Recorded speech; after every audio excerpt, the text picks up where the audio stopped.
Nó rồng nữa, nó nọ, bây thua, tua nà này, tua chỉ tông la này,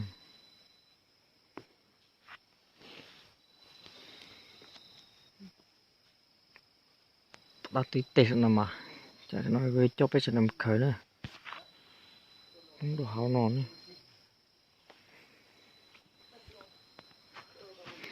bắt tí tê sao này á, tê thì có lúc tên gì tăng nó, bấm kiểu hao nón thế này,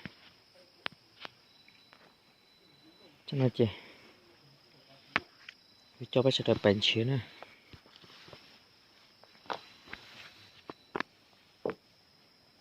Lấy chỉ bỏ ra gì đi?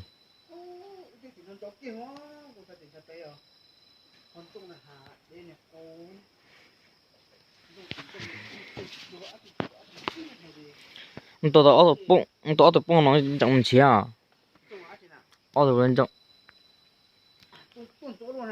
Tuần to thế à?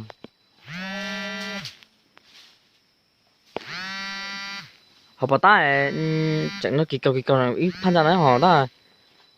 Yang chỉ tôi bé phỏ mà ít chủ chỉ chỗ lo thôi phải ăn thì ăn chỗ là mà. Tôi ở tôi bên trong.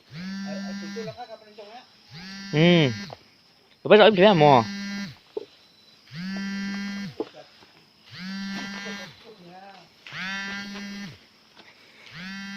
Ô, ít túi nó rồi.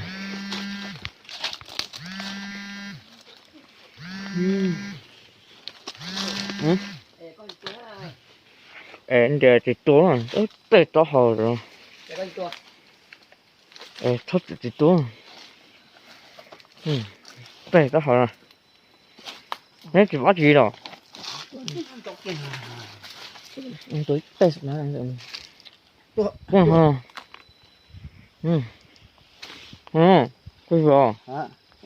Cái nó được sao?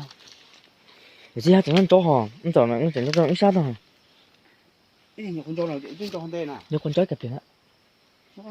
Giấy phải sáu thôi.